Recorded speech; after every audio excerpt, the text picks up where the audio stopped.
پیار، محبت اور عشق کی ایک ایسی داستان جس کو سن کر آپ دنگ رہ جائیں گے۔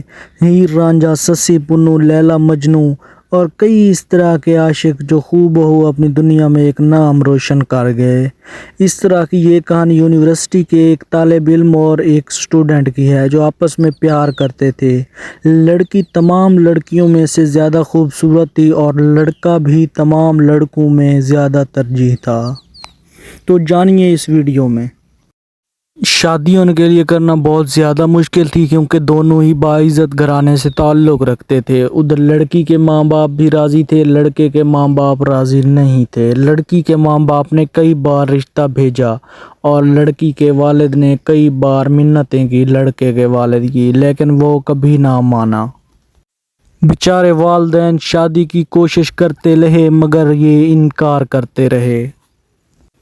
آخرکار تنگ آ کر لڑکے نے لڑکی کو کال کی اور کال ریسیو کرتے ہی ہیلو کی آواز سنی اور لڑکے نے لڑکی کو کہا بتاؤ کہ میں نے بارات لے کر کب آنا ہے۔ اس طرح پھر دونوں کے والدین آپس میں ملے اور لڑکے کی شادی ہو گئی۔ لڑکے نے اپنا کاروبار سٹارٹ کیا۔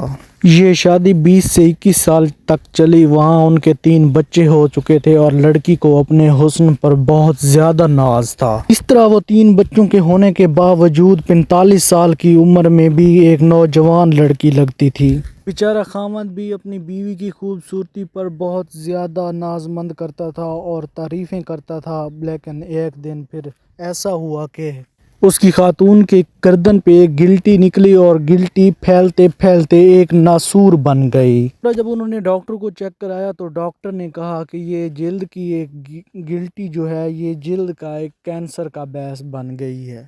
اس طرح اس کا خاوند بیوی کو ایک جگہ سے دوسری جگہ، ایک کلینک سے دوسرے کلینک، ایک ڈاکٹر سے دوسرے ڈاکٹر اور ایک ہاسپٹل سے دوسرے ہاسپٹل تک لے کر گیا، لیکن بیوی کا علاج نہ ہوا۔ اسی طرح ایک ملک سے دوسرے ملک تک گئے لیکن ڈاکٹروں نے جواب دے دیا۔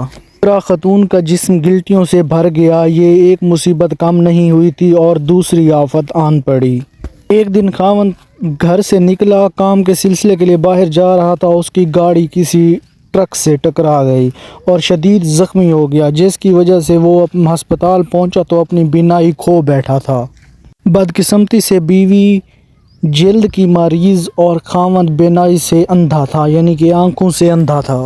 یہ دونوں صبح سویرے اٹھتے واک بھی کرتے تھے، باغ بھی جاتے تھے، سینما بھی جاتے تھے فلم دیکھنے کے لیے اور دنیا کی ہر خوشی کو پاتے تھے۔ اس طرح بیوی اپنے خاوند کا ہاتھ پکڑ کر چلتی تھی اور چلتے چلتے اس کو ہر جگہ ایسی جگہ سیر و تفریح مہیا کرتی تھی، لیکن اس کے بعد کچھ ماہ تک یہ سلسلہ چلا۔ اس کے بعد بیوی نے خاوند سے ایک مطالبہ مانگ لیا۔ بیوی اکیلے سوئٹزرلینڈ جانا چاہتی تھی۔ خاوند نے وجہ پوچھی تو بیوی نے کہا کہ میں 10 سے 15 دن جو ہے اکیلے گزارنا چاہتی ہوں۔ ایسے خاوند نے بیوی کے ساتھ جانے کے لیے سوئٹزرلینڈ کی بہت کوشش کی، لیکن وہی ہوا جو ہر وقت ہوتا ہے، بیوی نہ مانی۔ تو آخرکار خاوند نے تنگ آ کر بیوی کو جو ہے سوئٹزرلینڈ جانے کی اجازت دے دی۔ اس طرح سے خاوند نے وہ 10 دن بہت مشکل سے گزارے۔ اس طرح 20 برس کی عمر میں خاوند نے ایک دن بھی بیوی کا ساتھ نہیں چھوڑا۔ یہ پہلے 10 دن تھے جو خاوند کے لیے تنہائی کے باعث بنے۔ اس طرح 10 دن بعد جب بیوی نے واپس آنا تھا، خاوند ایئرپورٹ لینے کے لیے پہنچا تو بیوی وہاں پر نہ آئی۔ اس طرح خاوند کو دنیا دولتی ہوئی محسوس ہوئی، لیکن وہ لگاتار دن کو فون کرتا رہا بیوی کو، لیکن بیوی نے کال نہ ریسیو کی اور شام کو بیوی کا خط آ گیا۔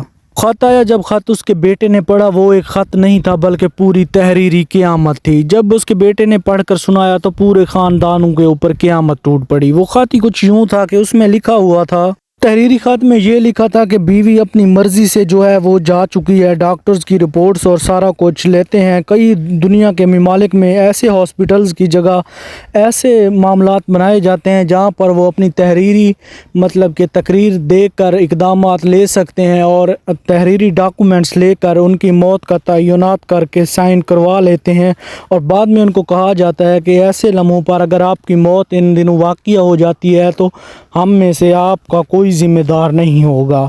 تو اسی طرح اس خط میں بھی کچھ یوں ہی لکھا تھا اور آخری خواہش بھی بیوی سے پوچھی گئی تھی۔ یہ عمل طبی زبان میں یوتنیزیا کہا جاتا ہے، یعنی کہ آسان موت۔ یہ عمل دنیا کے 7 ممالک میں قانونی ہے اور دوسرے ممالک میں ابھی تک بھی اس کی بحث جو ہے وہ چل رہی ہے۔ سوئٹزرلینڈ بھی دنیا کے ان ممالک میں سے ایک ایسا ممالک ہے جس کو یوتھنیزیا اللہ حاصل ہے۔ اس میں ایلونیبیا ایک ایسا شہر ہے جس میں یوتھنیزیا کے کمرے پہاڑوں، جھیلوں اور کئی اونچے اونچے ٹیلوں کے اوپر بنائے گئے ہیں، جہاں پر پوری طرح سے سیر و تفریح مہیا کی جاتی ہے۔ اس طرح ان کے کمروں کے اندر بیڈ پر سو کر مریض دنیا کی آخری صبح اور آخری شاموں کو دیکھتے ہیں اور بہت زیادہ لطف اندوز ہوتے ہیں۔ وہ خاتون بھی اسی وجہ سے سوئٹزرلینڈ گئی تھی یوتھنیزیا میں رہنے کے لیے، کیونکہ وہ اپنی جلد پر موجود کینسر اور گلٹیوں کا دکھ سہ نہیں پا رہی تھی۔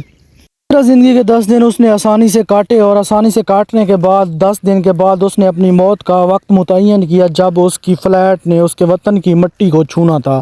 ادھر اس کا شوہر بیچارہ انتظار میں تھا کہ کب میری بیوی واپس آئے گی۔ ویلکم بیک ناظرین، اب آتے ہیں خاتون کے اس خط کی جانب جو اس کے بیٹے کے ہاتھ میں تھا اور سسکیاں بھر بھر کے رو رہا تھا، خط بھی پڑھ رہا تھا، اس کا خاوند بھی اس کے پاس موجود تھا۔